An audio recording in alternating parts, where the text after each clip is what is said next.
session 19 of Faculty Development Program organized by Vidyaratan International Business School. The topic for today is how to write synopsis and research report. I would now request Professor Dr. Abhijit Sir to present the green welcome to our resource person of the day, Professor Dr. Ubesh Chaudhary ma'am.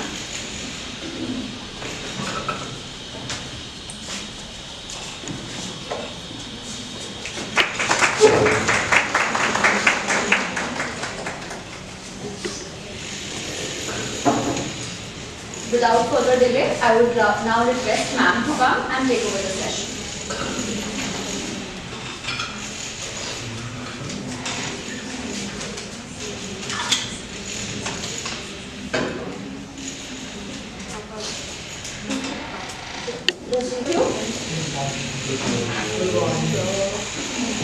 We're going to start with today's session. Here we will be talking about how to write a PhD thesis in the research paper and the proposal.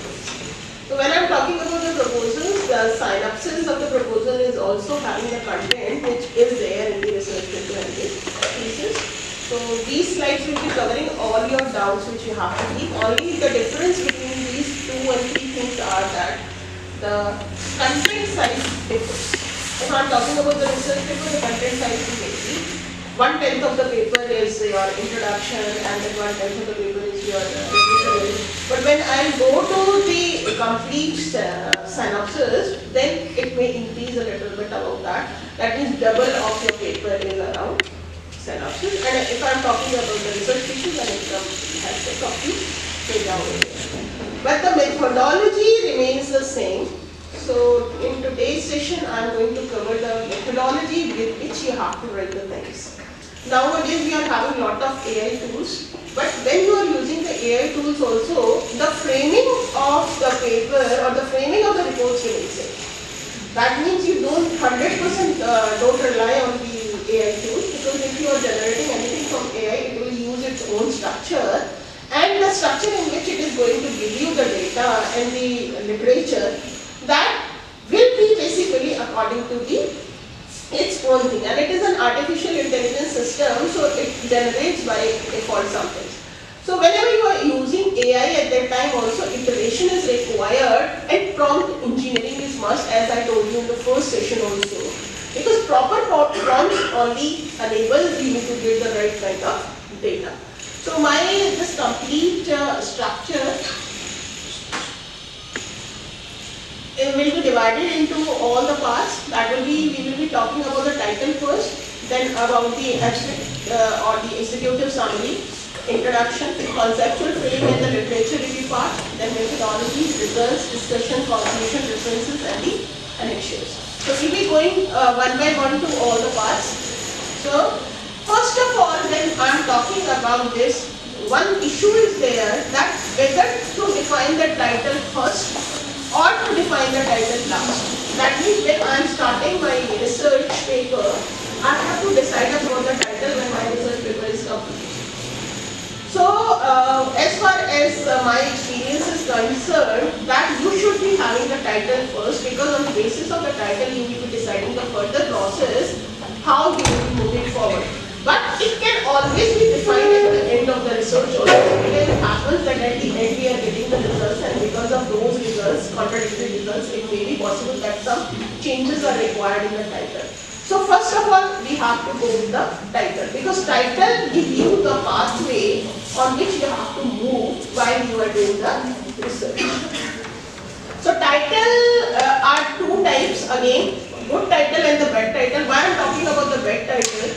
I have seen and experienced that 60 to 70% people, they are keeping the long titles, or they are joining the 2 type of phrases together and making the titles, and because they are having a page type of publications, and we have the different type of journals also, they don't go to the quality of the paper, and they publish also. That means you will be getting to know, or you will be searching or surfing on the internet that such type of titles are being published. That means the research paper with the best titles are also published. But don't get influenced by that. It is necessary that while you are deciding upon the title, you should understand that how you have to prepare the title. And nowadays you can can also take the help from your AI to define the title. But AI only does the work for which it gets the guidelines. If you are not giving the right kind of phrases to it will not give the good title to you. So you have to make use of the right kind of phrases. So first what you have to check is it should be precisely talking about the research. Means if I am talking about the title, it should explain what is there in the research paper or the research thesis or the synopsis. That means only from the title I will come to know what actually is being done in this particular research. It should be self-explanatory. Title should be in itself short and concise, but it should give you the grasp what is there in the research paper or the research thesis or the research synopsis. So it should be short as much you can keep, and it should not have the multiple subclauses. Using the subclauses is basically changing the context of the paper. And when you can club these subclauses and frame one particular title or the sentence, then why don't keep it subclauses and make it difficult to understand? Suppose I am talking about the good titles first. Impact of customer satisfaction on repurchase intention in the banking services. If I talk about the title, you can understand I am having two types of variables in that. Number one, I am talking about the customer satisfaction, and number two is the repurchase intention. And on what I am doing this particular research is the banking services. So from the title itself, you are coming to know I am studying about the impact of customer satisfaction. Discover the impact of customer satisfaction on what? On repurchase intention. So I am making out even the dependent variable कौन सा है and which is my independent variable. And what I am going to study in this particular paper? I am going to study the impact. Impact of what? Impact of customer satisfaction on what? So customer satisfaction is my independent variable. Repurchase intention is my dependent variable, and I will be doing this particular study on which particular sector? Banking services sector. So automatically if I go to this particular title or someone is searching for the research paper which are related to banking services, and that too they want to study on the two variables which are given in this title, it is very attractive to know. In this particular title you can understand everything is being given. Similarly, impediments to supply chain effectiveness in pharmaceutical industry. So, industry is given and what you are going to study is given. Your variables are being clearly defined in the title itself. Tells the reader precisely about what the paper is about. So, when you are deciding upon the title should be attractive, short, crisp, and it should have the complete essence of the paper in itself. That's I am talking about the antecedents to customer loyalty in ready-made garments industry. You can understand that how it is basically explained. Now I come to the bed titles. Why I am going to give the example of bed titles? Because you can understand why you are going to the research. You will be getting such type of titles also which are available on the papers, which are available on the internet in many of the journals. The question is how you will identify that it is basically a good or bad. So corporate sustainability in Indian manufacturing firms. One part. Environmental initiative for enhancing business performance. But can you make out from this particular title what it is? It is saying corporate sustainability in Indian manufacturing firms. So that means I am able to understand it is talking about the corporate sustainability and it is talking about the manufacturing firms. Then second phrase comes which has been separated by the colon. Environmental initiatives for enhancing the business performance. That is again separate. Can't I combine this particular two things and make a one particular sentence and convert it into the good title? So what I can do, I am talking about the environmental initiatives for what? Because it is saying environmental initiative for enhancing business performance. और business performance किसकी है? Manufacturing firms की है. So I can talk about the environmental initiative and उसी के ऊपर मैं किसकी बात करें? Corporate sustainability. I am talking about the corporate sustainability.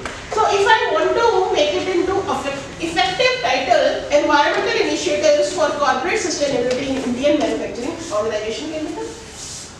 Now the title is clear, and it is very short. Environmental Initiative for Corporate Sustainability in Indian Manufacturing Organization. So, no need to write such a big title and having two different phrases. I can shorten. So, you have to do the reiterative work when you are deciding upon the title and make a phrase or write a good type of title while you are doing this. Now, words. If I talk about the words, the minimum number of words that can be used in a title is good title. Although there is not a limit that you will be using the 10 words, 5 words, 7 words, but as much minimum as you can use will give you a good title. So, count number of clauses, less is better, because many times it happens that we are forced to use the clauses. You will not be able to avoid it. You use many type of things, but keep it as much less as you can keep. Okay? Does title accurately describes the paper? You have to check that. If it is not, then reiterate and work again on the title. Okay? And make the title is how you will be able to make a right kind of title. The most important thing while you are going for the PhD thesis, PhD, framing your synopsis, or you are making your research paper, it is necessary that you should define a right kind of paper. You know, many times it happens if you are having a good title, only after reading the title, we make our perception whether the student has to be taken under my guidance or not. Yes. मेरे साथ ये बहुत होता है. I am writing, currently also I am having 8 scholars, and previously I was having 5 have completed their PhD under me. But because if they have written this particular thing right, abstract is good and this title is good, that gives me that this person can do as per my requirements. He can do the work as per my expectations. That perception is built up in my life. So whenever you are applying for the PhD, at that time also please take care of this. Then we come to the next part, that is abstract and executive summary. Very important part. I have seen many people when they are writing the abstracts, at that time they are not following the rules, they are not even giving the all type of data into the abstract. And mostly the abstract is about 150 words. And in 150 words I have to give everything what is there in my paper, because no one bothers to read my complete paper. No one bothers to read my complete papers. Why they can't? Because they do not have that much of a time. If I ask my scholar to read 30 papers, and then also he will not be able to read those 30 papers, and the research will not get completed in 3 years. It will move ahead of 3 years. And nowadays everyone wants that their research should get completed as early as possible. So I have to take care of this part, because thesis evaluate करनी है या नहीं करनी है. As an evaluator, if I have to evaluate the thesis or not, this decision is taken by reading the executive summary. If my executive summary is okay, I'll say okay, I'll evaluate it. If my abstract is okay, then the company will decide whether they want your full paper or not, wherever you are going to publish your paper. So, what is to be kept in your abstract and what is not to be kept in your abstract is very important. So today we will be talking about that. So whenever a reviewer reads your paper, they form an image of what it is about from the title and the abstract only. सिर्फ title, आपने भी देखा होगा, if you want, you are searching some paper and if you have to purchase that particular paper, which are paid papers, you will go through the abstract and then finalize whether I need this particular paper or not. So, if you are going for that particular thing, your abstract should be so much impressive and it should be a complete image of what is there in the paper. That means complete essence of the paper should come in the abstract. So that means I am talking about every step. From introduction to conclusion, everything should be the part of my abstract. Then only I will be able to decide upon whether I want to purchase this paper or not, or I will cite this paper in my research or not. Because if you are getting something only, then you will be citing the paper, otherwise you will not cite. आपने download किया, पढ़ा और then you will leave it aside because आपको कुछ useful नहीं मिला उससे. So the reviewer uses this impression to interpret the rest of the information in the paper or thesis. In the abstract is disorganized or incomplete, this will leave reviewer with initial impression of paper that may be hard to change. Paper कितना भी अच्छा हो, अगर abstract खराब है तो वो reject होगा ही. Then is the get the acceptance of thesis for evaluation on the basis of this only. And this also helps us in citations. If your abstract is good, you will get a good number of citation. Because researchers are busy people, often they do not read the entire paper, only the abstract. A good abstract will help a busy researcher to skim your paper and possibly get you cited in your publication. Many search programs do keyword in context search so that word in the abstract help your paper to be found. And more so for thesis, as the PhD theses are very lengthy and researchers will read it if they find it suitable for citing in their research. Now, it also helps reader build a good picture of what is there in your paper or the thesis. So basically, it is useful for individuals who are reviewing papers. They have to read. Useful for individuals searching for a particular piece of evidence, and it helps with the reading of a complex paper also. Now we come to what should be there in the abstract or executive summary. ये तो हमारे पता चला why it is important to have a very good abstract. The second step is what should be there in the abstract, because if you are not aware about what are the good contents, what should be there in the abstract, how will you write the good abstract? So number one, you have to establish the topic of the research. Then you have to state the research problem or the main objective of the paper. Then indicate the research methods used, present the main research finding and present the paper research conclusion. I have encountered many questions on this. Ma'am, we have not completed the research. How we will be writing the research conclusion here? Because abhi to research complete hua. So here I am talking about the tentative output. जिसके basis से आप अपनी hypothesis बनाते हो, expected output.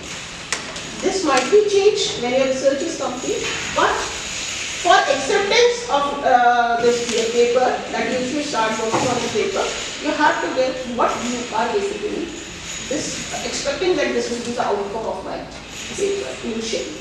And afterwards you can change and compile it at the end when your research is complete. Okay? Understand it? So everything is there in the abstract. Number one, it is talking about the topic. Number two, it is talking about the problem of the research paper. Number three, it is talking about the research method. Number four, it is talking about the research finding. And last, it is also talking about the conclusion. And this is the layout of your research paper or research thesis. Okay? So how we will move? This is an example which we will be using. This is an abstract written. So we will talk about this thing. Start. Whatever is being highlighted in red, we will be talking about that particular part. First part was the title. The abstract का first part क्या था हमारा? We were talking about the title. So see, event sponsorship was the main focus of this work, and the process of event image transfer to brand image through the sponsorship of sports was evaluated. This is the introduction of the topic. Right? First line किसके बारे में बात कर रही है? Topic की detailing वो आपको दे रही है. Event sponsorship was the main focus of this work. Okay? And the process of event image transfer to brand image through sponsorship of sports event was evaluated. This is first part we are talking about. Now we come to the इसी के अंदर अगर आप देखें तो उसने objective of the paper भी दिया. It is talking about the objective of the paper also. How? अगर आप उसको second part को देखें, focus of this paper के पास जाते हैं हम लोग. It is saying and the process of image transfer to brand image through sponsorship of sports event was evaluated. Evaluated मतलब it is giving you the objective of the paper, right? एक line के अंदर मैंने title को describe कर दिया और एक लाइन के अंदर मैंने उस टाइटल के अकॉर्डिंगली उसमें ऑब्जेक्टिव ऑफ द पेपर क्या है वो डिफाइन कर दिया. This is how you have to write in minimum words. Understand it? If you have any questions, please ask me. Is there any suggested range number of words, stable number of words that is written in abstract from 100 words to 200? 150 तक ही 50 maximum. बाकी जितना छोटा हो उतना अच्छा है, तो जितना पढ़ने में आपका है, मतलब जितना कम पढ़ना पड़ेगा, I will be able to decide. Depends on topic. हाँ, but maximum it is around 150. Okay, तो इतना clear है?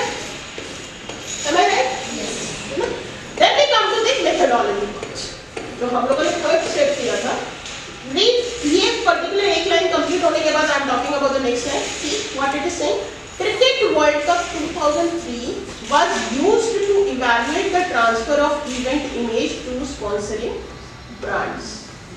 The brand image of the three brands LG, Pepsi and Hero Honda that were involved with the Cricket World Cup 2003 as sponsors were evaluated pre and post. Methodology are that were evaluated pre and post championship and their congruence with the World Cup image were also evaluated. आपके objective का clarification आ गया यहाँ पे, how you will be doing it?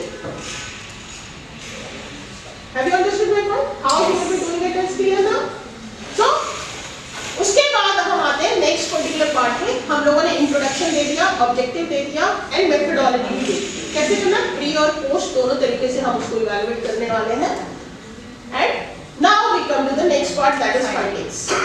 Okay, अब इतना complete करने के बाद आप फाइंडिंग्स पाएंगे. The major findings of the study indicate that the post-championship brand images of all the three sponsoring brands were altered and their congruence with the World Cup image became significantly closer. तो यहाँ पे हमने क्या दिया, findings दे दिए. Is that clear? Last. Okay. So the major findings of the study indicates that the post-championship brand images of all the three sponsoring brands were altered and their congruence with the World Cup image became significantly closer. So now we come to the last part. We were talking about the conclusion now. So the transfer of image to sponsoring brands is dependent directly on the image congruence between the sponsoring brand and the event being sponsored. आगे conclusion इसका abstract कितने words होंगे इसमें? 100 words. Everything is there. पूरा आपका output आ गया. So the problems which are being seen in the abstract is that many people write very elongated and very long abstracts. Then they have too much of detail which they have put in the abstract, which is not required. So कई बार क्या करते हैं, कुछ लोग इतना short कर देते हैं कि इंट्रोडक्शन को आधा लिख दिया, उसके बाद में खाली आउटपुट वगैरह कुछ मेथोडोलॉजी वगैरह कुछ नहीं है और बस बना के purpose. So their abstract will be having only the introduction and the purpose. That is objective or aim of the paper. That's all finished abstract. So then failure to include important information like objective of research, methodology, major findings will be discredited. When they are missing, that means your abstract is not complete. Right? So next we come to the next part, that is introduction. Is that clear? Implications also come in that. Sometimes implications are also. Yeah. बहुत लोग करते हैं. मुझे इसके competition में जाना है, नहीं जाना. तो डिटेल कहाँ मिलने वाला है मुझे एब्स्ट्रैक्ट का, बस पार्ट का introduction. So I will be going through the introduction on. So this particular part is done. Okay. So that will let the reader know if the work presented is relevant, what they are looking for. It is there in the paper or. Then what should it contain? Context, background of the research.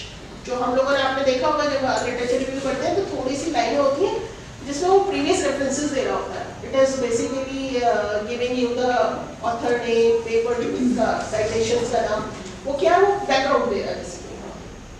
So it is giving the context of background of the research, then rational for conducting the research which you will be opting, a description of the problem being solved जो आप लोगों ने अपना mention किया हुआ है abstract में भी और टाइटल में भी.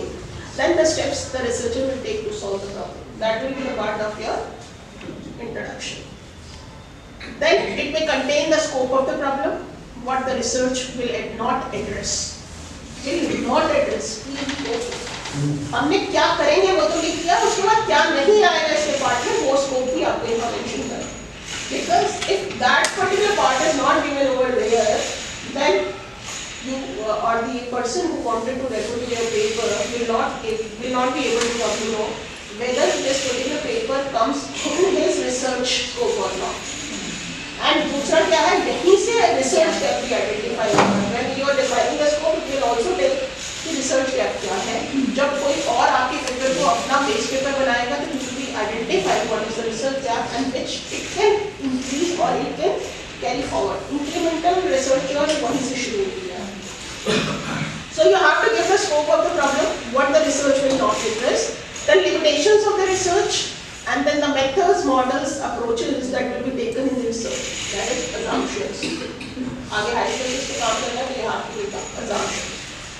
Then we come to the problem. जो सब लोग गलती करते हैं, है ना? Such detailed introductions are given, and please whatever you are writing, चाहे वो आपका synopsis है, चाहे आपका research thesis है, चाहे आपका paper है, it should not be more than 1/10 of the paper. It should not be more than 1/10 of the paper. अगर 10 pages का paper है और आपका company उसको divide by 10, 1/10. It should be 1/10 of the paper. Too much repetition of word, phrases, ideas is done. Don't repeat anything. If something has been written in one line, don't elaborate. अगर आपका paper 4 pages का बन रहा है, it's a very good paper. No worries in that. अगर आपकी thesis 80 pages की बनी है, no worries in that. 80 page की भी thesis हो सकती है. सबसे छोटी thesis 35 page की है हमारी, all over the world. तो thesis अगर छोटी बनी है, कोई दिक्कत नहीं है. पर ऐसा काम मत कीजिए जो बोगस लेके आगे चलता है. ठीक है? Unclear problem definition and poor organization is done. So whenever you are doing the introduction, this is the checklist for that. Please check that context of the problem is addressed, rationale for the research is given, problem statement is given, steps that will be taken to solve the problems are given, limitations are given, and the assumptions are given. This is the part which should be included in your research paper's introduction. Okay? Clear? Then we come to the next part, that is your literature review, the important part. Why write a literature review? Common mistakes in literature reviews. Questions in literature review that should answer. Example of poor and good literature reviews. We are covering those. So, why should we write a literature review? बड़ा important part है, बच्चों को पढ़ाते हैं DRM में कि आपको literature review लिखना है. It's about the previous research done in that area. Because it is talking about the previous research which is done in that particular area. Now the question is how to put it in place. So when I am talking about the literature review, you are evaluating the prior work that has been done in your paper's research area. So to show the relationship between different existing works, please note down the word relationships. मैंने बहुत सारे papers देखे हैं. बहुत सारे scholars भी गलती करते हैं. क्या करते हैं? एक का लिया, 2 लाइन 3 लाइन लिखे छोटा सा पैराग्राफ बनाया, फिर दूसरे का पेपर उठाया, फिर वो लिखा, फिर 2-3 लाइनें लिख दिया, फिर उसके बाद तीसरे का पेपर उठाया, फिर लाइन लिखा. 10 रिसर्च पेपर इवैल्यूएट किए, बट लिंकिंग कहीं कोई नहीं आती. They are separate piece and they are line with the literature review. That is not literature review. Literature review कब बनेगा? जब उनके बीच की लिंकिंग को जनरेट करके आप पैराग्राफ फॉर्म में लिखेंगे. ठीक है? Till the time you are not linking it, then it is not a literature review. So, to show relationship between different existing work, that is basically the main purpose of literature reviews there. When you will start linking it, then you will come to know where the gap is coming. यहाँ मैं इसे link नहीं कर पा रहा. जब मैंने study करना शुरू किया, जब आप लिंक करेंगे तो पैराग्राफ फॉर्म में वो बनता चला जाएगा, लेकिन आपको पता चलेगा कि यहाँ पर लिंक नहीं कर पा रहा हूँ, इसका मतलब कुछ क्या है? वो गैप ही तो मेरा आगे बढ़ के ऑब्जेक्टिव में कन्वर्ट हो. है ना? आपका ऑब्जेक्टिव हो तो पेपर क्या बनेगा? ऑब्जेक्टिव हो तो रिसर्च कहाँ से आएगा? वो रिसर्च गैप ही तो डिसाइड करेगा. और इसीलिए हम लोग अभी तो हम लोग क्या करते हैं, AI टूल्स आ गए हैं तो हम लोग पैराग्राफ फॉर्म में निकाल लेते हैं डेटा को. Previously we used to do, we have to make the Excel sheet. Excel sheet के अंदर हम लोग इसमें है अगली slides में I'll show you how we used to do it. Then to show relationship between existing work and your work and to see the context of your research, this is why we are writing this. इसमें mistakes जो हमसे होती हैं, that is no relationships are built. जैसे मैंने अभी आपको example दिया. No reasons are given for including any type of citation. क्या होता है? धड़ citation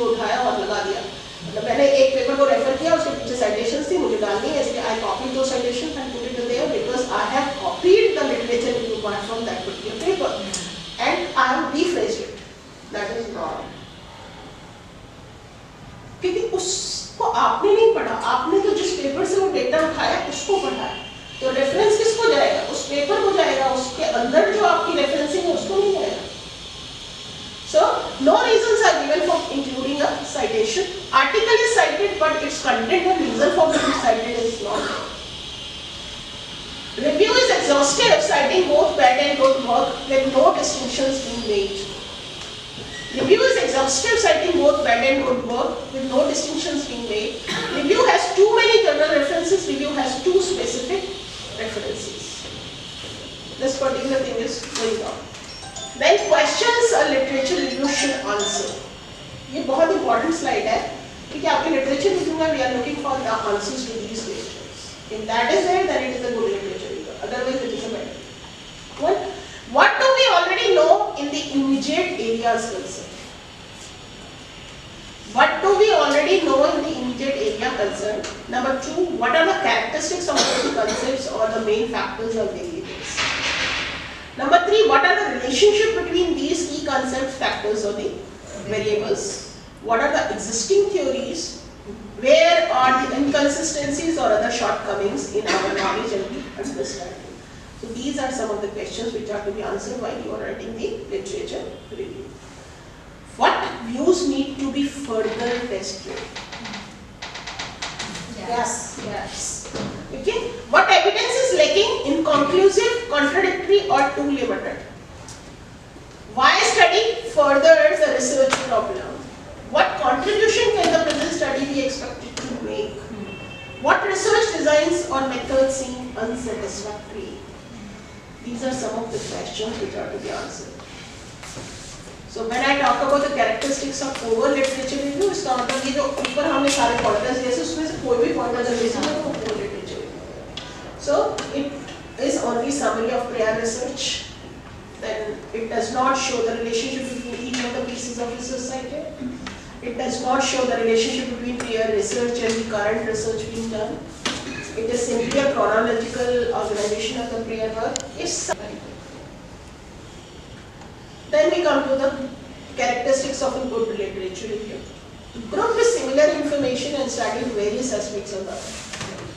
अभी कई बार देखा होगा कि है ना ब्रैकेट्स में कई सारे ऑथर और पब्लिकेशंस के नाम दे रखे होते हैं, साइटेड होते हैं, पर उसके साथ लाइन एक ही लिखी होती है, because that means they all were saying this same. So जब same thing बोल रहे हैं तो मुझे अलग-अलग 4-5 थोड़ी लिखनी होगी, मैं support दे रही हूँ, I'm telling that all these researchers are supporting this particular statement. That's why I have given it one name, and I have referred to every author in the paper which is saying the same thing. So, grouped similar information and studied various aspects of the subject, shown the relationship between the work of different researchers following similarities and the differences. That has to be given. Now, there are some suggestions for writing a literature review. If you feel you should have, but they are good ones. Collect your references, easier in Excel. इसको मैंने यहाँ पे suggestion क्यों बोला है? Because her person का अलग तरीका हो सकता है, आपका गाइड हो सकता है, आपको अलग तरीके से बताए. जैसे मैंने कहा कि आजकल we are using the AI and AI is generating this comparative sheet in the Excel form, so I can copy it from there and keep it on my Word file also. ठीक है? But similar type of file we use to make previews. So those who are not making use of AI tools can easily prepare better in form, or they can use AI tools. Okay? So collect your references, which is easier in Excel. Take notes of your key points in the article book that may be useful or not. Put references in appropriate format. Write a research argument for your work. Cut and paste references in the appropriate places in the research argument, and then write a complete view of that. Kaise.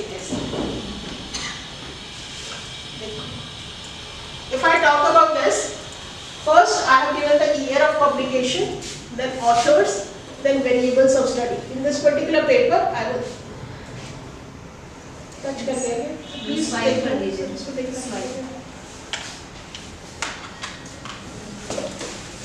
Touch कर दिया शायद.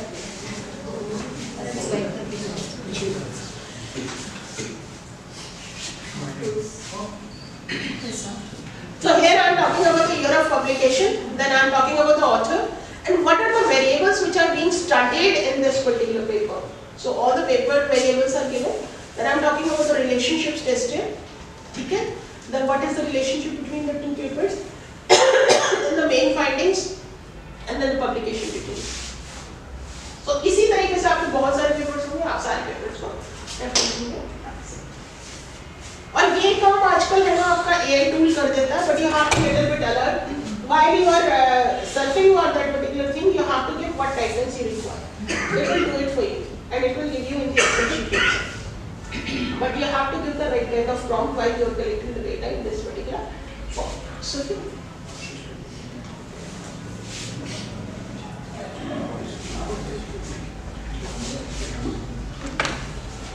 then we come to the next, that is methodology. When we are talking about the methodology, it needs to have details of the following things. It should have the type of study, research design used, sample design, tools used for data collection, tools used for the data analysis. So when I am talking about the methodology, I am talking about first, that is type of study. So the basic type of study used for carrying out the research, including the method used to carry out the research. That means exploratory research है, descriptive research है, causal research है, जिस भी type की research है आपको define करना है. You have to name that particular type of research. So, for example, the paper is based on exploratory study carried out using survey method. So you are defining that particular thing survey. Then we come to the sample design.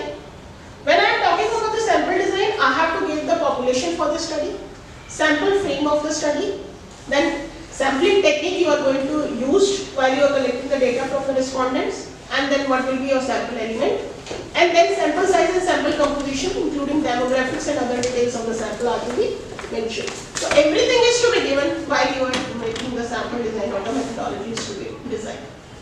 The next part is the tools which will be used for collecting the data. So detailed account of tools used for data collection need to be included under data collection part.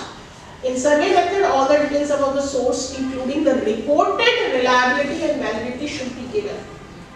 Because if you are collecting the data from the tool which has been adapted from somewhere else, so that validity and reliability was testing with some other data. So you cannot say that that particular tool is reliable for your data also. Validity तो ठीक है, पर reliability को आपको दोबारा निकालना पड़ेगा. तो जैसे आपका Cronbach alpha है या आपका split half है, you have to use any of the method, and then you have to define that this particular tool is reliable. So you have to mention that also. In survey method, all the details about the source, including the reported reliability and validity, should be included. That's why we are talking that you have to do that also. And if possible, you can go for the confirmatory factor analysis also. If possible, if you are going for the what? Research thesis. नहीं क्या factor analysis भी लगाएं, सारे कुछ करें, लेकिन अगर आप thesis लिख रहे हैं तो आप confirmatory factor analysis भी लगाएंगे. If the tool is adapted. Next is tool is created. आपको वो tool पूरा का पूरा नहीं मिला. You are basically taking some variables from the previous researchers' work and some variables are being added by you. ऐसा होता है ना? अगर मुझे जैसे if I am talking about सारे के सारे मैं adopt नहीं कर सकती because suppose the research was done in the USA. So the things which were required at the USA are different, demographic tools are different. और मैं उसी research को अगर मैं इंडिया में करना चाह रही हूँ तो different है. तो same tool cannot be used now. So what I have to do? I have to create my own tool. So I give the reference that this particular variable is coming from this particular paper, this variable is coming from here, this variable is coming from there, and these have been decided with the help of the experts. Because experts will help you whether this particular variable is to be kept in your research or not. जब आपका decision हो जाएगा, when all the variables have been collected at that time, you will go for the pilot testing and you have to do the exploratory analysis. फिर आपको exploratory लगाना पड़ेगा. अगर आप thesis लिख रहे हैं तो उस समय आप इस चीज को avoid ना करें. Go for either EFA or CFA depending upon the tool has been adapted or tool has been built. Okay, so this is बहुत important है while you are doing that. Okay, उसके बाद आपका ये होता है the process of using the instrument also needs to be included and it has to be depicted in your research. तो चाहे adapted लिख रहे हो या developed लिख रहे हो वो आपको mention करना पड़ेगा यहाँ पे how you are using that particular tool to collect the data. Then tools used by data analysis should include complete details on the analytical tools used in the study, including the tools used for evaluating the reliability and validity of the instrument used for the data collection. This is the checklist for the methodology. So when I talk about the checklist, reported the type of research result, reported the description of the sample population in the frame, reported the type of sampling method used, reported the sample size, sample element, reported the various demographic information, reported the descriptive statistics of the sample, reported the software used for analyzing the data, reported the tool used for collecting the data, reported the tool used for analyzing the data. Then we come to the next part, that is results. So the results section can be divided into three main parts. That is first, testing the measures for analysis of data collected using the different measures, testing the main objective of the study, and testing the sub-objectives of the study. So depending upon these three parts, you will be giving your results. You will be writing the results in your paper.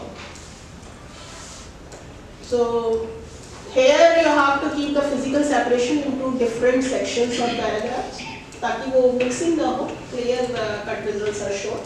Don't overlay interpretation on top of the data in the figures only. कई बार कई लोग क्या करते हैं, figure के साथ उन figure कुछ दे देते हैं और सोचते हैं कि हो गया analysis. So it should be written in the different part also. Don't overlay the interpretation on top of data and figures. Careful use of phrases such as we inferred that. Don't worry if results seems short. Actually होना चाहिए. कई बार ऐसा कुछ लोग question करते हैं कि ma'am when we study इसका पॉजिटिव रिजल्ट आ रहा था, that means hypothesis was accepted, alternate hypothesis was accepted. But in my case, null hypothesis is accepted. So it is possible. Because if we, a research is done in a particular region, so the results may differ. हो सकता है आपके जो सच है वो आपको लिखना है. रिजेक्ट हो रहा है कर दो रिजेक्ट, कोई दिक्कत नहीं. But please don't manipulate with the data. Even if I talk about the, suppose I am doing a research on the food habits. है ना? यहाँ पर रिसर्च हुई किसी एक पर्टिकुलर आइटम के, suppose I was talking about the dairy products produced by the Amul. So when I did the research in Gujarat, it was having a very good results because the people there, Amul belongs to Gujarat. People they prefer to use the dairy products of Gujarat or that Amul because they are very much conscious about that organization. But if I go to the southern part of India, there they don't use Amul at all. So the results which were positive in Gujarat might not be positive in Tamil Nadu. So there is a possibility, always a possibility. If something negative is coming, but please stick to the, but ensure that the data collected is appropriate and right. Everything depends upon the data. अगर data आपका correct है और negative results आ रहे हैं, बिंदास लिखिए कि हाँ, this is right. Don't manipulate the data. It's always possible. So careful uses of phrases such as we infer that, don't worry if results seem short. Why? Easier for your readers to observe frequent shifts of mental mode not required. Ensure that your work will endure in spite of shifting paradigms. The reliability and validity of all the measures used is established. All the objectives of the study have been stated or inferred from objectives are tested. The assumption of the statistical test have been tested and satisfied. Inferences have been drawn only on the basis of the results obtained after testing the data. So this is how we will move on. Now we come to the discussion in the most important part of the paper. Why I am calling it? Because whenever your paper is going for the citation or being referred by any of the researcher, वो introduction के बाद सीधा discussions पे आ जाता है. Because he is not worried about how you have come. He is worried about what are the results of your research. So we move directly to the discussions part because in discussions conclusions are referred. Okay? So start with a few sentences that summarize the most important results. The discussions section should be a brief essay in itself, answering the following questions and keywords. What are the major patterns in the observations? That means I am talking about the spatial and temporal variations. If your research is from that particular category. So what are the relationships, trends and generalization among the results? What are the exceptions to these patterns or generalizations? What are the likely causes or mechanism underlying these patterns resulting in the predictions? Then is there agreement or disagreement with the previous vote? जैसे मैंने कहा कि result variate हो सकते हैं. So both the things are possible. So whatever is there, you have to give the supporting statement to that particular thing. Interpret results in terms of background laid out in the introduction. What is the relationship of the present results to the original question? What is the implication of the present results? Then multiple hypotheses, if there are multiple hypotheses, there are usually several possible explanations for the results there. So be careful to consider all of these rather than simply pushing your favorite one. सबको बराबर weightage मिलना चाहिए, ठीक है ना? So if you can eliminate all but one, that is great. But often that is not possible with the data which is in your hand. In case you should give even treatment to the remaining possibilities and try to indicate ways in which future work may lead to their discrimination. So this is how you will be taking this part. And then you have to mention what is the significance of the present results, why should we care, avoid bandwagons, that is a special case of the above, avoid jumping a currently fashionable points of views unless your results really do strongly support them. What are the things we know or understand that we don't know or understand before the present work? Okay. Include the evidence or line of reasoning support of each interpretation.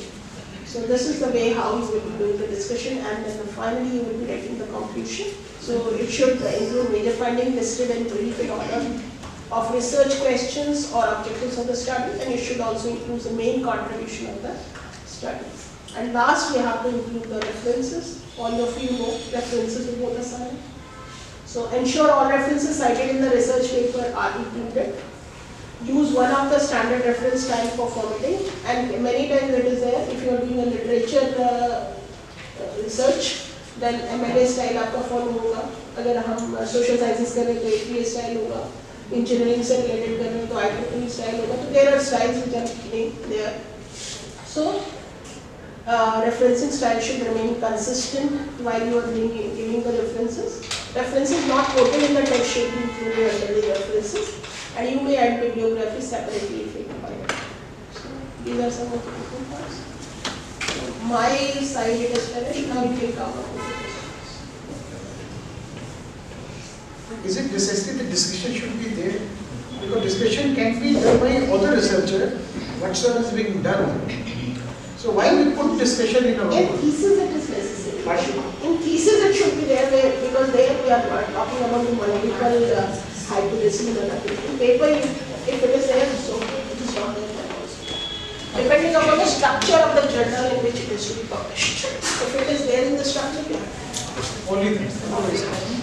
Because discussion or results में बहुत ज़्यादा differences नहीं है, but last year We already included in introduction why we are doing it with the difference plus point and negative point. So I think discussion will little bit over.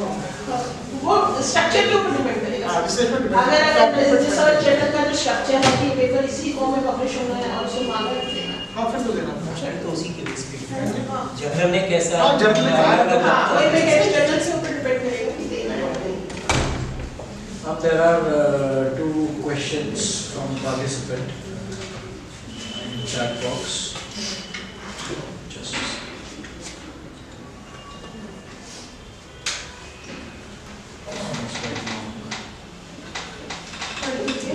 अभी पढ़ता हूँ. पहला question पढ़ लेते हैं.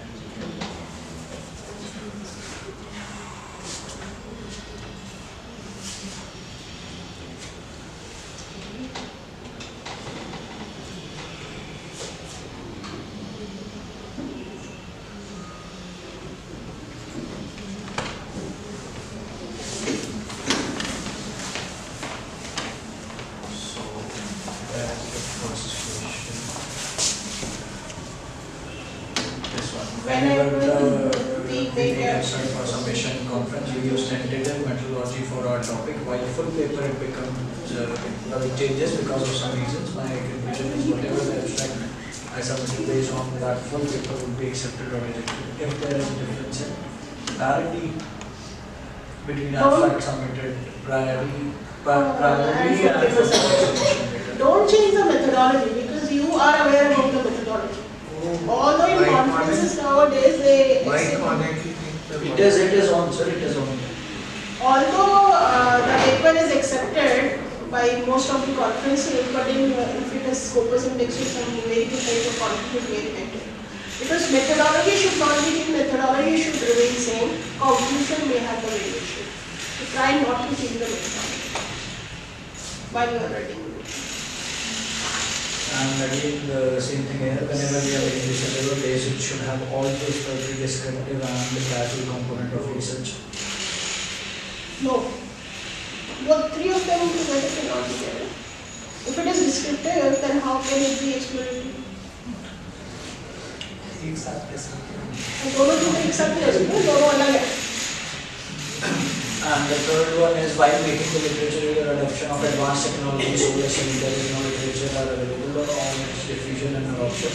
This has been seen from Scopus database for that we are setting the context of research through data sheets of that solar cells policy document of governments and guidelines from various stakeholders. Whether it could justify the literature review. Yes, it can.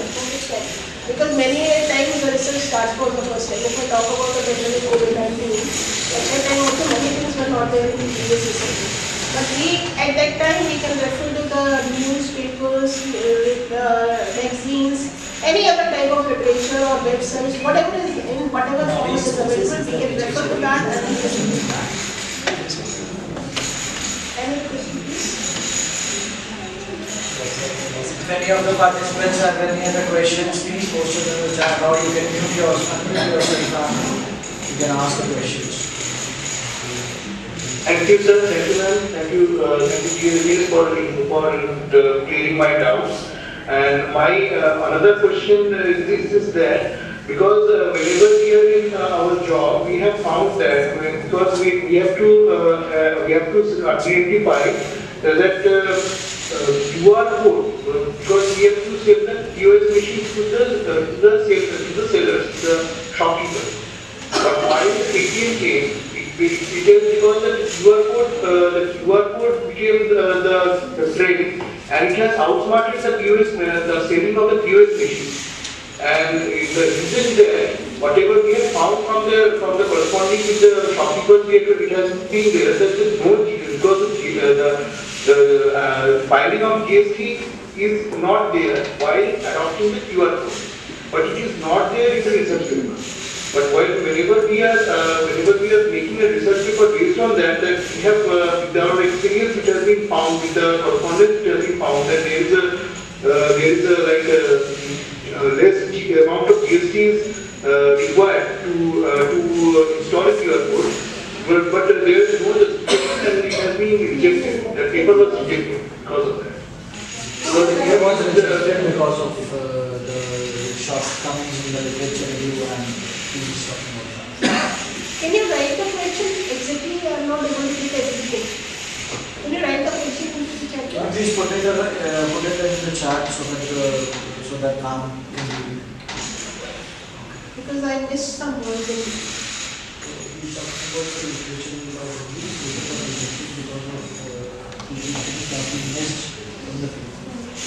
what are those things?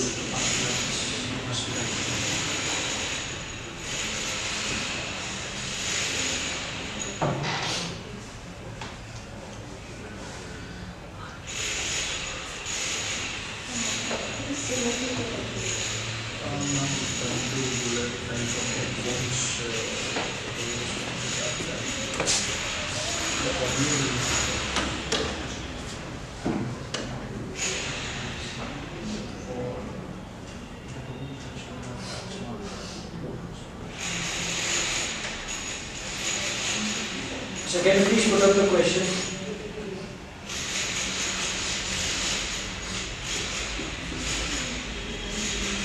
Dr. Gyansi, if you have any question, you can ask. What is the relevance or importance of teamwork? Yeah, the most important question is because if I am looking for any research paper, I wanted to refer some research papers related to my research. At that time, it is possible that it down. For that, you need to take the permission under section 31B, and you have to take the statutory license for that. Then is quoting or referencing. You may quote or reference small portions of copyrighted work for academic or research purposes with proper attribution, which we are already doing where we are mentioning in the bibliography or in the citations.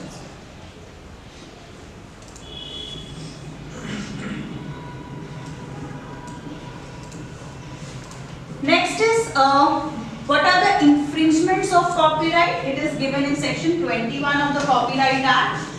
So, copyright work is used without owner's permission or falls outside the scope. Suppose now if you are using, if I am taking a lecture in a class, I will take the material from any book or any online material. So that is completely fair use, which I am sharing with my students.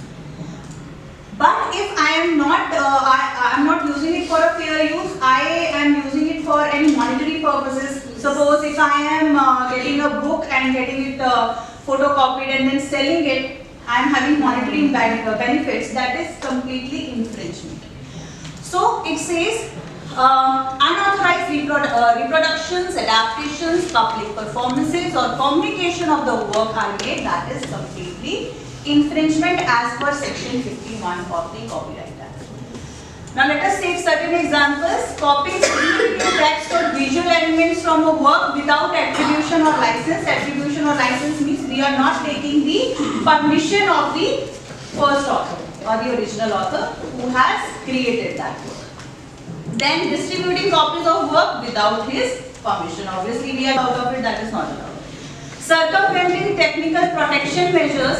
Section 65, this does not deal with media. Then is nothing in subsection 1 shall prevent any person from doing actions not expressly prohibited with record maintenance. So these are certain other areas. Let's take the last point. If there is anything which is important for the national security that can be used by the government, these are certain provisos that wherein work of the first author can be used. So they are doing actions not expressly prohibited, which is not written in the act, that it is prohibited. Second, conducting encryption research with to be compensated to the copyright owner. Then 3 is delivery of infringing copies to the owner. If any other copies are lying with that person who is using or infringing the right of the copyright owner, that needs to be returned back to that person. Now let us see what are the criminal penalties. That is imprisonment, which is up to 3 years. Then fines ranging from rupees 50,000 to 2 lakhs. It is given in section 63. Enhanced penalties for repeated offences. Then now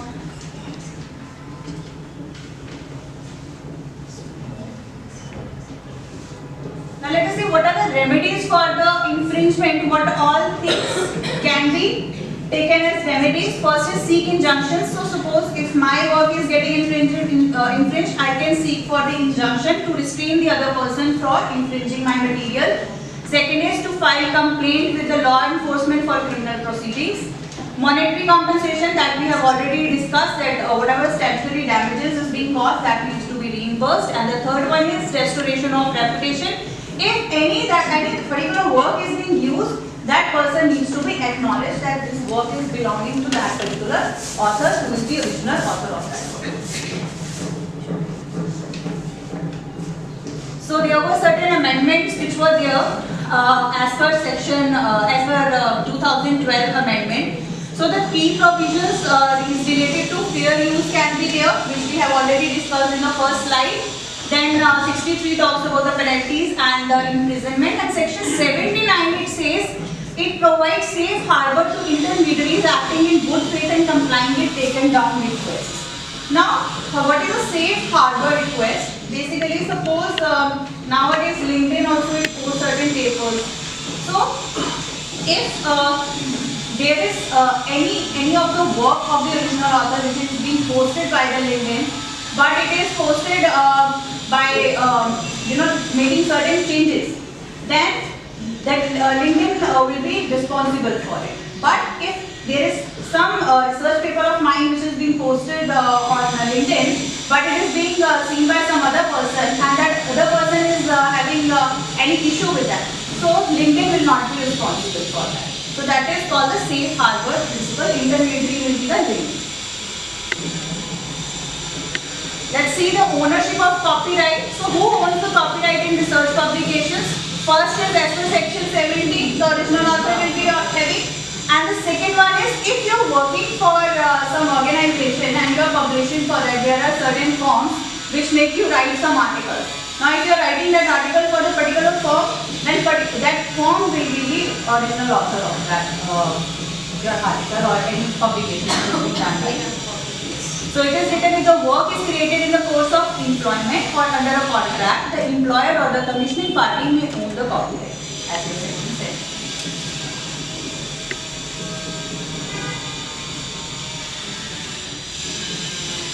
Now let's see the role of publishers in copyright. So transfer of copyright, authors often sign agreements with the publishers transferring the copyright. So we are given a copyright form. So what is that copyright form? It is basically that we are delivering our rights to that publisher. We are ready to give you the rights. We are writing this paper, and you will be the owner of that research paper. So it says the copyright transfer agreement will limit the author's ability to reuse their work. So we cannot, if we are publishing in some journal, we cannot repeat our work and publish it in another journal. The second is open access journals. Authors may unknowingly transfer exclusive rights to publishers, which affects future reuse and distribution of their research. Now herein there is advantage towards the persons who are publishing their research papers in any of the journals, so that they cannot use their work in future. So this is the copyright form which we generally fill whenever we are transferring our right. We write I hereby transfer and assign the journal or rights, title and trust in the copyright to the manuscript named above in all forms and media throughout the world in all languages and the duration. Even if we are publishing any of the research paper, that cannot be translated and published again anywhere. That also amounts to copyright infringement.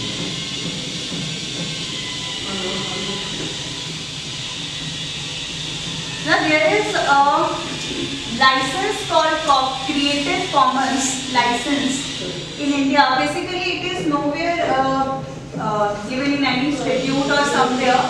But whenever you are publishing your articles or your research papers in open access journals, therein you can mention that what all rights you are providing, licenses that you are providing to the people who are accessing your research paper. So it says Creative Commons licenses allows authors to retain the copyright while granting certain usage rights to the others, just as sharing, adapting, non-commercial use. So there are certain logos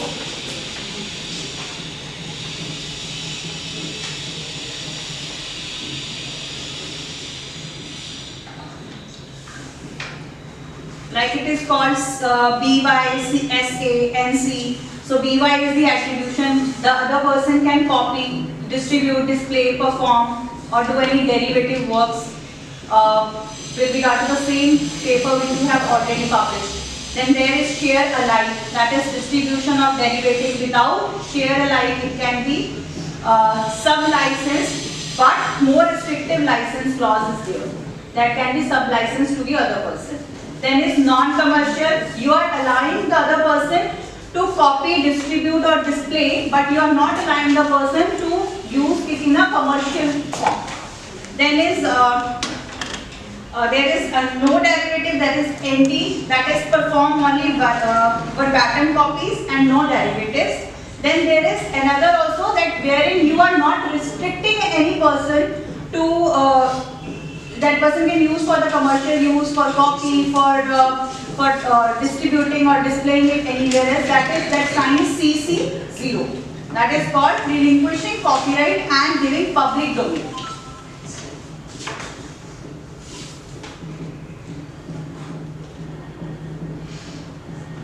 Open access journals. Now, what are the basic risks when we are publishing in open access journals? Authors may lose control over the redistribution and reuse of their research unless it is published under a Creative Commons license. Now, the terms which I had discussed earlier, that is Creative Commons, that particular abbreviations which we can say. So we can put it in our research paper so that the other person who is accessing our research paper through these journals or Shodhgaga, we can take the example of Shodhgaga. So wherein we can put those signs that this is not for commercial use. So like that your research paper will be protected. Then is fair use and ethical consideration. Fair use we have already discussed in section 52. It provides exceptions of copyright infringement in relation to the research and education. Now what are the ethical issues in research and copyright? So if we are copying, obviously there is plagiarism. Using someone else's work without proper attribution, that also amounts to copyright infringement. Unauthorized translations or adaptations, that is reproducing research content without permission in a different language or format, that also amounts to copyright. Then is improper attribution of co-authors, misrepresentation of intellectual contributions to a paper, wherein you are not a co-author but you are projecting your paper that I have co-authored that.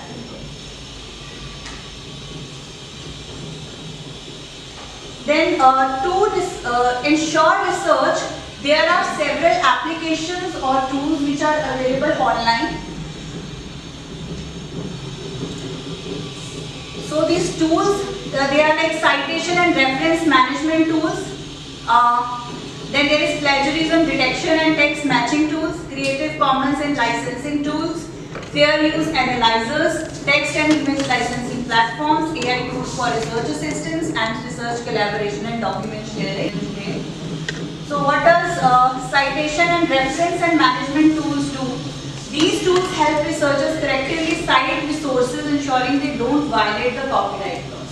So we can use EndNote. Basically, EndNote is tracking the sources which you are citing in your paper. Annotating PDFs and organizing your research paper. And the third one is Zotero, that is managing your citations. That is a free open source tool for managing citations, creating bibliographies and organizing research sources. It helps researchers track and cite sources accurately, which is important for fair use. So we need to project that whatever work we are doing it in a fair use. We are acknowledging the original author. So we can use these applications, these tools, that is EndNote, Mendeley and Zotero. Then we have, obviously, all of you are aware about the plagiarism detection tools, that is text matching. So first of all, we are having Turnitin, which is widely useful in academic settings to check plagiarism and improper citations.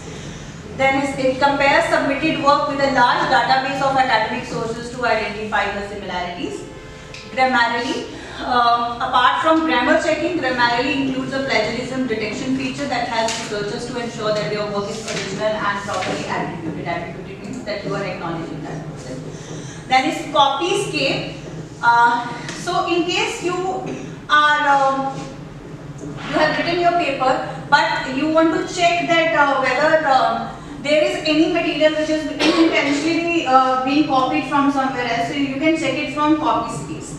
That is a tool that checks whether content has been copied from other sources, but primarily used for web content. It can help researchers spot unintentional use of copyright material.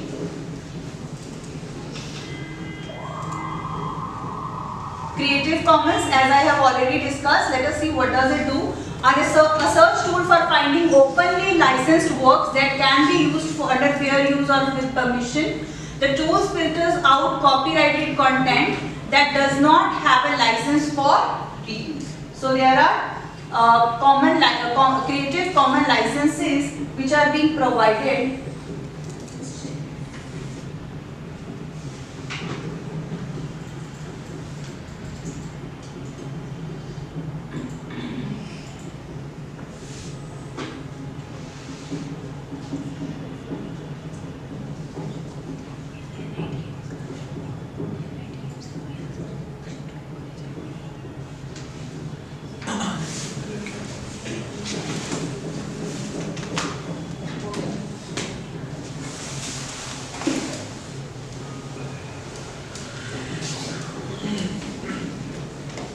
So the signs which I was discussing, these are those signs which can be placed in your research paper. it can be placed collectively also, like CC BY SA. This license enable the users to distribute, remix, adapt, build upon the material in any medium or format so as long as attribution is given to the creator. The license allows for commercial use. If you remix, adapt or build up upon the material, you must license the modified material under identical terms. So these signs can be put in case there is a publication in the open access journals. So likewise there are other signs also. This can be collaboratively placed in your open access journals. There is no form or something like that for it. You can just, this is a declarative method which can be used. We can declare it that this particular research paper is not to be used for commercial purpose. It allows you to find openly licensed images, music and other creative content under Creative Commons licenses, ensuring you respect copyright while reusing materials. These repositories host research papers that are often published under licenses that allow fair use such as open access or Creative Commons licenses.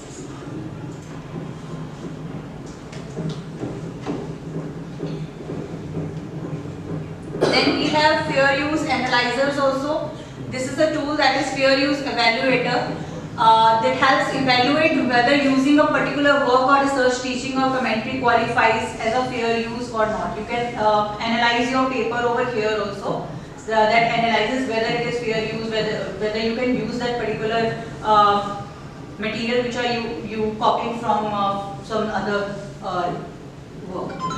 Then is Stanford University's fair use checklist. This is a manual guide to assess whether a particular use of copyrighted material qualifies as fair use. It helps researchers analyze their use and avoid legal pitfalls.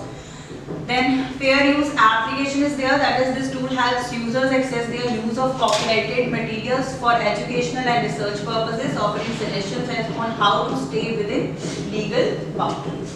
Yes. Can we create a book from the published article, because published articles have the copyright with the publisher. So is there any way to? I didn't get the question again. Let's say if we want to create a book using the research articles that is published. So ma'am उस case में research articles तो वैसे published हैं, तो publisher के पास copyright है. So is there any way to compile a book? Yes sir, yes sir. Compile a book based on research article. At least we can mention the acknowledgement over there. But if we are taking it from some other publisher, wherein it is already published, that publisher is already having the right to that. So there is no other any other method to use? I think in that case, because it is commercial, you are selling the book. Yes sir, yes sir. So We are making monetary benefit on what monetary it benefit. is. So you should have Comes to under do that. Sir, I also have a question. Yes, yes. If a book is uploaded on script by someone else, Yes.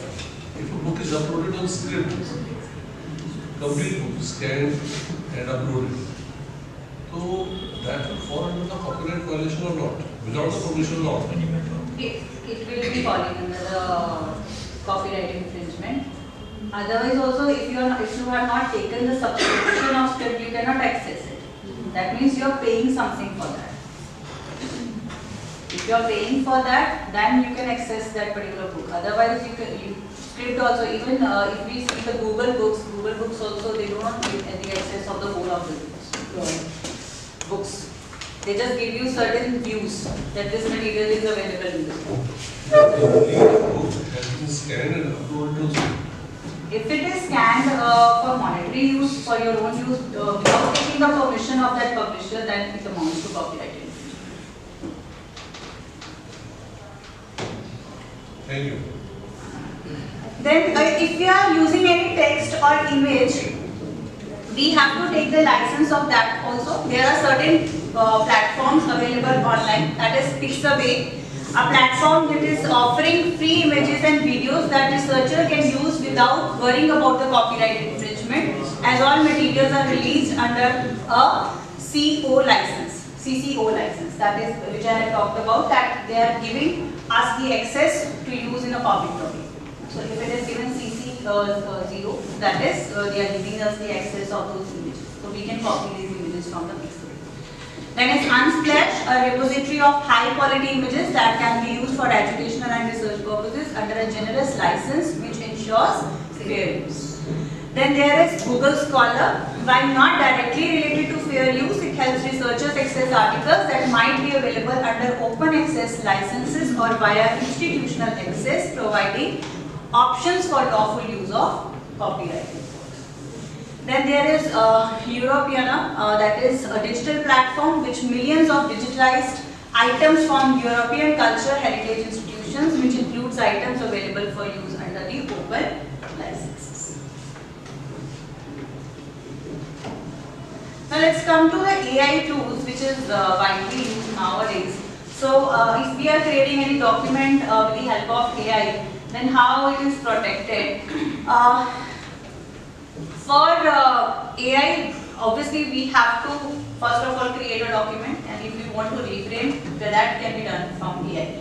But if we are using AI, we need to mention it that we have taken the use of AI. So first is Grammarly paraphrasing tool. It can be used. It helps researchers rewrite content in their own words, which is critical to avoid copyright infringement while maintaining academic integrity. Second is Quillbot. It is a paraphrasing tool powered by AI that helps researchers avoid direct copying of text and instead presents content in new, original ways, allowing proper attribution where necessary. But we need to mention the citation of it. Then ChatGPT. We can take the access of ChatGPT only if we are working on something and then we are reframing it in ChatGPT. And if we are using the ChatGPT, we need to mention it that we have taken the use of ChatGPT for that. Can assist researchers by summarizing or rephrasing content. However, users should ensure they appropriately reference resources if they use any content derived from ChatGPT's responses. So if any of the material is being taken from ChatGPT's response, that particular reference needs to be given that this thing has been taken from that particular book or any work of the original author.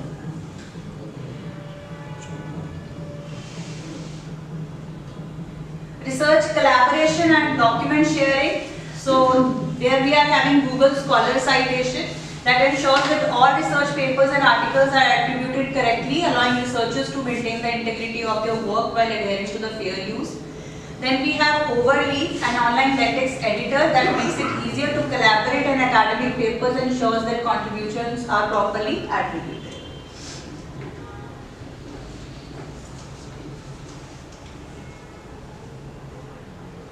So, in relation to the AI tools, now if we are using the AI tools and the software in Indian universities and research institutes for focusing upon the content generation and including text, diagrams or the reports, for that matter, as per section 2D, it says Copyright Act, the author must be the human, raising issues about the AI generated work. Now there is a big dilemma between whether if we are generating any work, it belongs to, it can be seen it is as well as the online participants.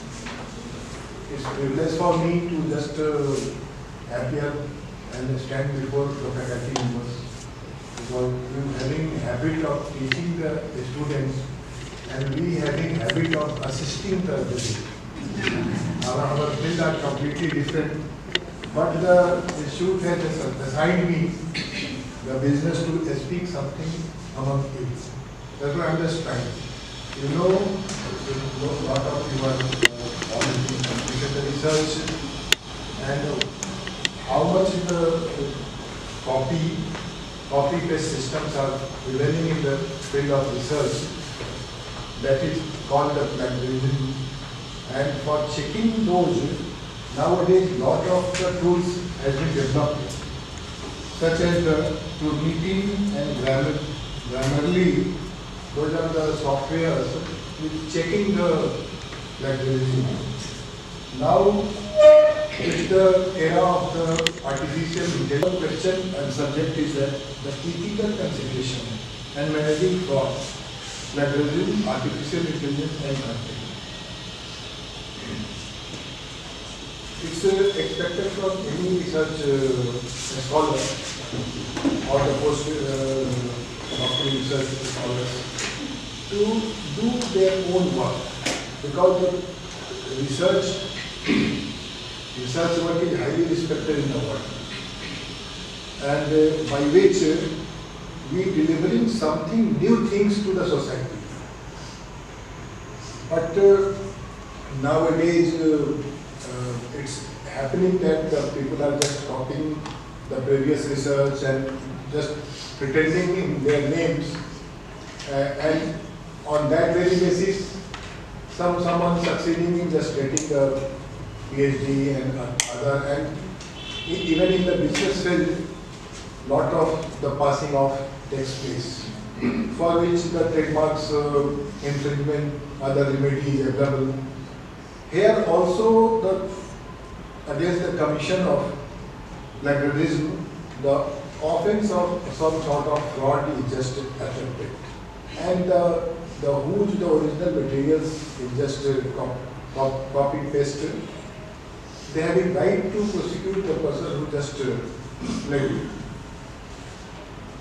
rated his own work, and someone is just getting just to protect the copyright, and for violation of registered copyrights, they are having a remedy under the Copyrights Act to prosecute the person, as well as just seek compensation from them. Here the question is, ethical consideration is on the point of the research scholar. Suppose we are just doing any research, then it's ethical for us to just do the something proper research and produce the thing which is just helpful for the mankind and for the future guidance. Otherwise, just for the purpose of obtaining a degree or anything else, people are just adopting the malpractices, and for which, but here it's expected that the research scholars will just mention the ethical practices, and some issues are which clarifying and for the better understanding. Those are the frauds. What I have just already explained, how they commit cheating, copy pasting, by which they just committing the offense of cheating the entire scholar society. In the direct copying, mosaic plagiarism and self-plagiarism.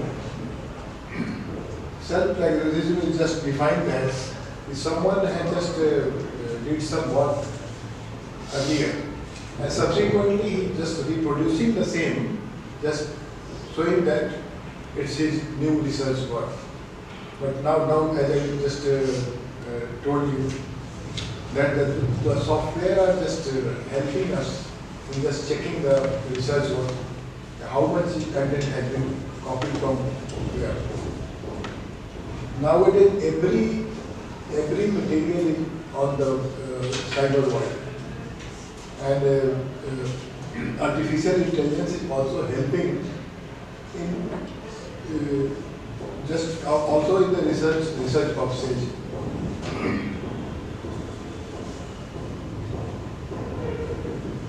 And there are a lot of AI tools are like the ChatGPT, and even the Google has just developed the Gemini, and Microsoft also developed some other artificial intelligence, Meta.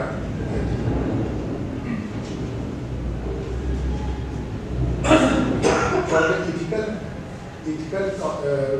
consideration, transparency is very much necessary, because the transparency in the research, the scholars should just be transparent there and be careful that his work should be his original work, and from anywhere he just getting the material is not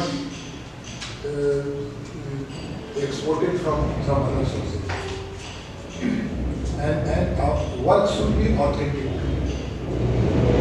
It's a primary duty of the research person, and he is accountable for his own work. Therefore, it's his duty to take responsibility of the accuracy of the research, and prior to submitting that, he should check them time and again. And some strategies are required to check and balance the managing frauds and plagiarism. Educational initiatives are required to be done. In the institutions, teaching of ethical practices is required, as well as the fraud detection tools, as I just told that, should be also communicated to the students and other research holders that these are the material available, and other materials are also that copy escape and GPT-0 to identify the artificial intelligence in the text.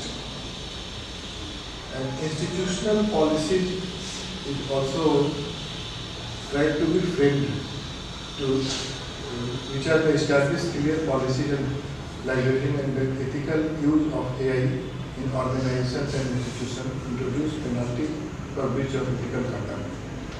Here the university and other institutions are supposed to frame some guidelines that if anybody will be found that not only work will be discarded, with some penal provisions of in-house to be required. And some monitoring is also required. That likewise, nowadays in the institutions, some against the harassment to the students, the gender sensitization committee everywhere was made out. Such type of committees are also required to be framed in the institutions and the university and this esteemed institutes.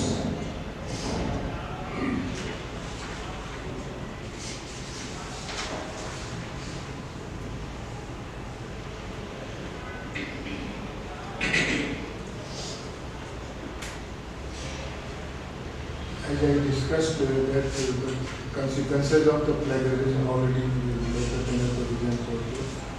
And professional consequences are also required to be communicated to all. If anybody will just found to commit such type of plagiarism, then in future his profession will be affected.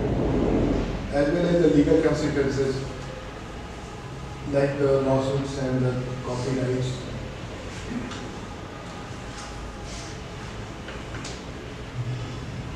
And how to avoid the plagiarism?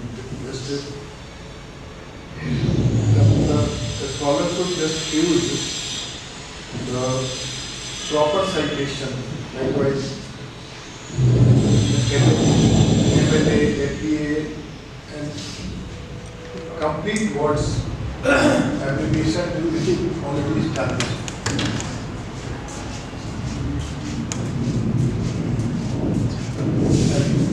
And the phrasing source of this code words should be also just to check. The researcher scholar should also take care that his work should not be copied by anyone else, for which he should use the proper phrases, so that in future if anybody will just copy that, by that phrase, he should easily detect that. So it's my work, this type of. In one case, I know some senior counsel whose style of drafting is different, and I was just going through some judgment. By tribunal of judgment, I just asked this matter was drafted by senior counsel. Then he told me. So there are such separate style. If such type of style will be developed, then it's easy for the persons to just catch the fraud and save his original work.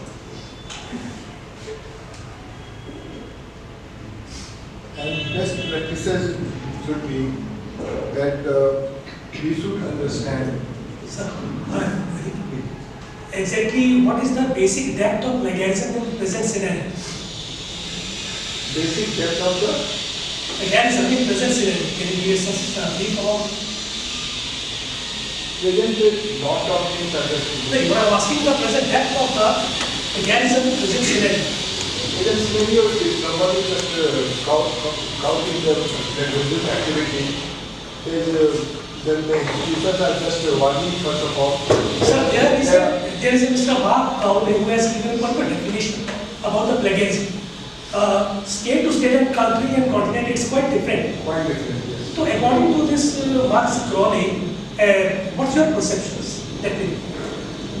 So if How exactly we can define the word plagiarism and its present implementation and further, contribution with the AI in future, especially in India, when we are thinking about the implications of the research methodology now. AI is the tools to just catch the plagiarism or detect the plagiarism, and then you just asking what will the What I'm asking, can you connect it with this Marcus Crowley theory with this? I have no idea about the Mark theory. So as per your perception exactly what plagiarism is and from where the historical background of the plagiarism started, in which country and how? No, that plagiarism history is not.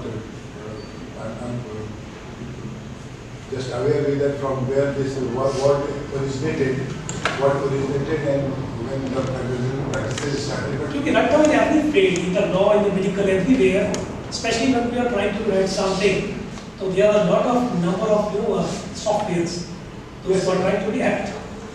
Yes, yes. So, do you think that only if you're just taking any material from the software, that is not plagiarism. Those are the softwares are the tools to help the it's other. actually the check of the plagiarism. Check of that. So, what is the further future of these kind of software and how we can modify it?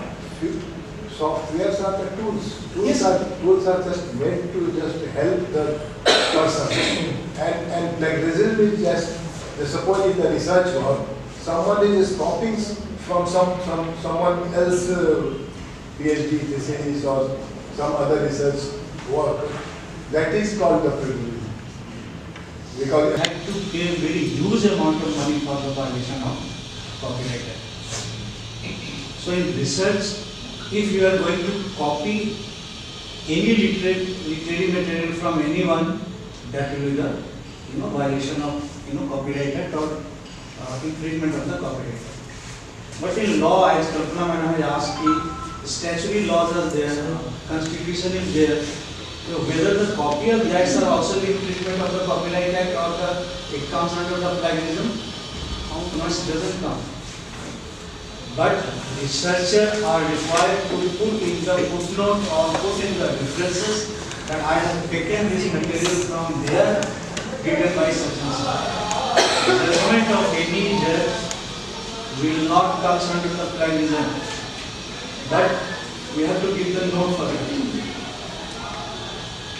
So before like learn other things, whether different way, what is the meaning of plagiarism and how to catch it. So thank you very much. It's my privilege to cast vote to sir. We are very grateful for sir that sir has managed time for us and he has given brilliant idea for us in the different aspect. As well as I am very thankful to all the faculty members. So I hope this is the last day of FDP. We have done a lot of things and I hope that these types of FDPs will continue in the future. And this is a lot new and new things from the resource person as well as thank you very much. I would also now request sir to give a memento Yes. as a token of appreciation. Yes, thank you, sir.